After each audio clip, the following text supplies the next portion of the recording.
welcome back to But First Coffee, where life begins after coffee. Today I have another battle of the drugstore beauty products for you. I asked you guys on Instagram what you would like to see, and a lot of you were enthusiastically asking for a battle of the drugstore BB cream, so that's what I have for you here today. I feel like before we get into this battle though, I feel like we have to talk about what's a BB cream. Well, luckily, I have a professor here at But First Coffee headquarters, and she's gonna give us a little lesson. Okay class, listen up. Today we are talking about the BB cream. Now, who remembers what BB cream stands for?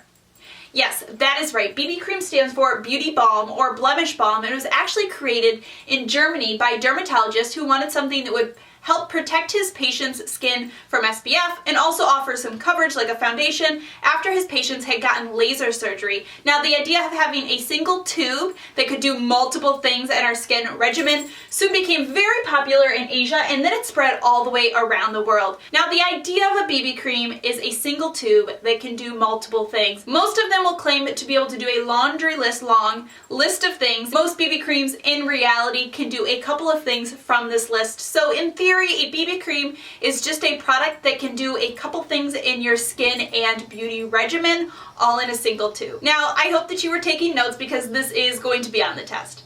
Okay, now that we know what a BB cream is, let's take a look at the contenders. Let's get ready to rumble!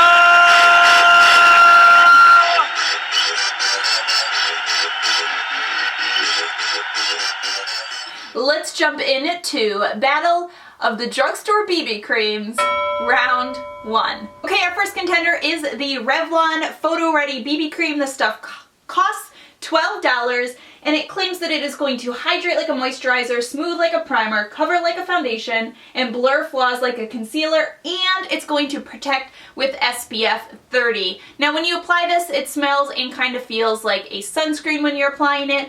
I honestly don't think that I get barely any coverage from this, and on top of that, after it sits for half an hour to an hour, I think it feels kind of greasy and uncomfortable like sunscreens often feel. And as you can see in this image here, it actually kind of like balls up, almost like sunscreens do, and I had like little pieces. So for me, it's pretty obvious that I don't really love this. I feel like it doesn't give very much coverage. I feel like it's very uncomfortable to wear during the day. The only thing that this does that is good is it gives you an SPF of 30.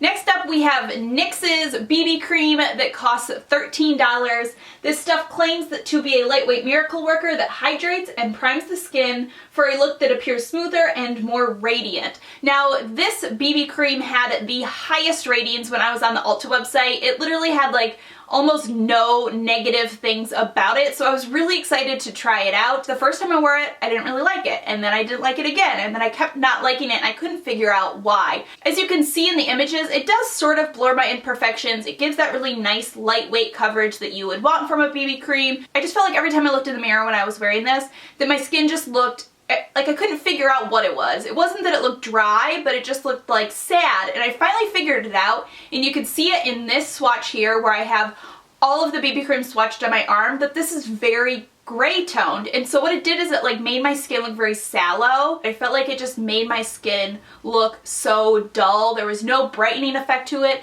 So as a BB cream, it's nice because it does blur my imperfections. It's lightweight, it's easy to apply with my fingers, but I just felt like it made my skin look sad, and so because of that, I didn't really like it. Next into the ring, we have Maybelline's Dream Fresh BB cream. This costs about $9, and it claims to be an 8-in-1 product that is going to blur imperfections, brighten, even skin tone, smooth, hydrate, protect with SPF, and enhance. I don't really know what enhance is supposed to mean. I feel like maybe they just thought that 8-in-1 sounded better than 7-in-1. And it claims that it's going to have a light sheer tint. That is basically what it gives you, in my opinion. It gives you a nice all over sheer tint. I would say the coverage is pretty is a good comparison to the NYX one as far as like the coverage that you want and the blurring of imperfections that you get, but this one makes my skin look brighter and more alive. So overall, I really like this BB cream. I find it to be pretty moisturizing on the skin. It's not drying at all. It lasts really, really nicely. I think it is a super nice BB cream. Next up, we have L'Oreal's Magic Skin Beautifier. This costs about $10.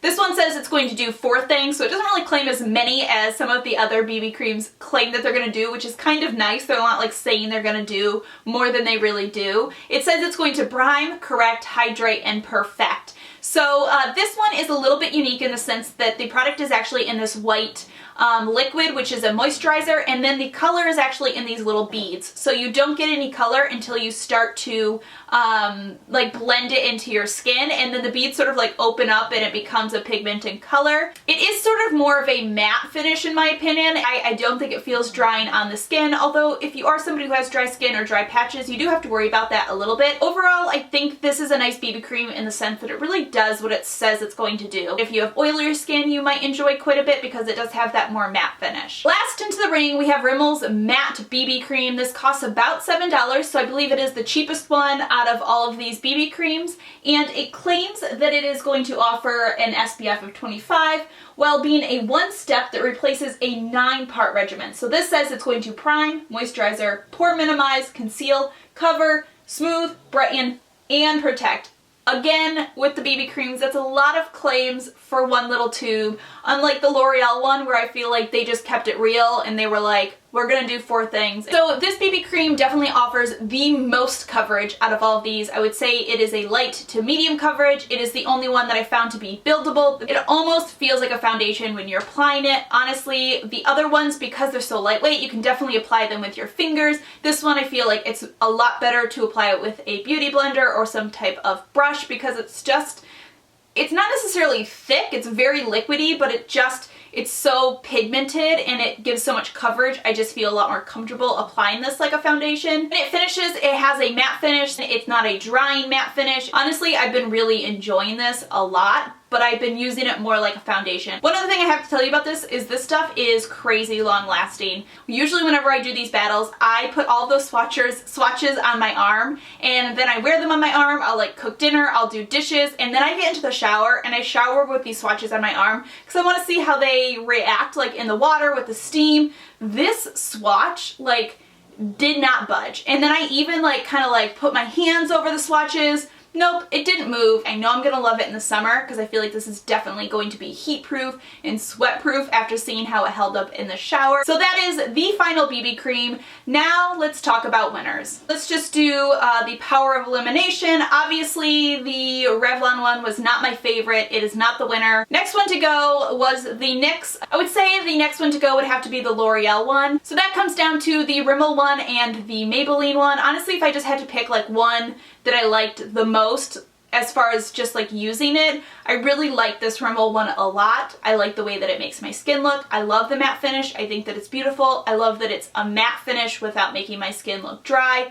It lasts forever on your skin. It's not gonna go anywhere. But the only thing is I just feel like it's more like a foundation. So as far as like if I had to pick my favorite BB cream, I'd have to say the Maybelline Dream Fresh BB cream. It evens my skin tone, it brightens my skin tone, and it gives me SPF coverage. Okay, I am so indecisive. I've been talking about which one is going to be the winner for like the last 15 minutes, and I'm going to have to edit the buttload out of this footage I just took. I'm just very indecisive. I really liked these both. I would say if I was going to repurchase again, these are the two I would repurchase. All of the information for all of my past Battle of the Drugstore beauty products will be in the down bar. But that is about it. I really appreciate you guys stopping by and watching. I hope you're all having a fantastic day, and I will see you all in my next video.